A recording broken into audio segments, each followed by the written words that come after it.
A big part of the Fringe Hours was a survey that I conducted in the fall with more than 2,000 women about how they spend their time, what they're passionate about, what their struggles are. And what was most eye-opening were the struggles that women face. Not that I wasn't aware of them, because certainly as a woman myself I was, but just hearing the same struggles coming up over and over again, it really impacted me. It impacted me so strongly that I actually wrote about these struggles to start the Fringe Hours, because I realized that if we don't as women overcome these different struggles, we're never going to be okay with making time for ourselves.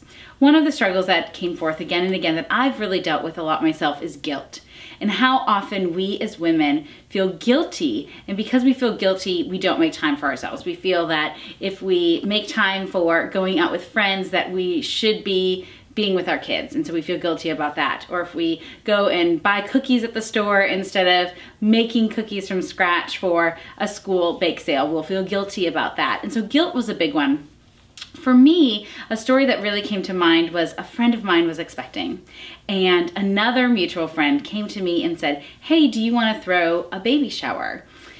And yeah, I wanted to. I mean, I love this friend, and it was just a busy season. I was actually in the middle of writing the book and had some travel, and just about every weekend was full, except for this weekend that the shower was going to be happening. And I knew if I added that into my schedule, that I was going to be stressed and that I wasn't going to enjoy it. And it just wasn't the right spirit for me to say yes to doing it, when really the only reason I was saying yes was because I felt guilty if I didn't. And so I took some time and I thought about it, and I ended up saying no. I said, you know what? I love her and I want to come to the shower, but I can't be a part of throwing it. It's just too much for me in this season. And I felt such freedom in saying no and for doing what I knew what was best for me and for what was going on during that season. And me not being a hostess of that shower was not a big deal. I was still there. I still celebrated her and the baby, and it was fine. And so I share that story just as an encouragement that saying no is not a bad thing, and that we shouldn't say yes out of a place of guilt.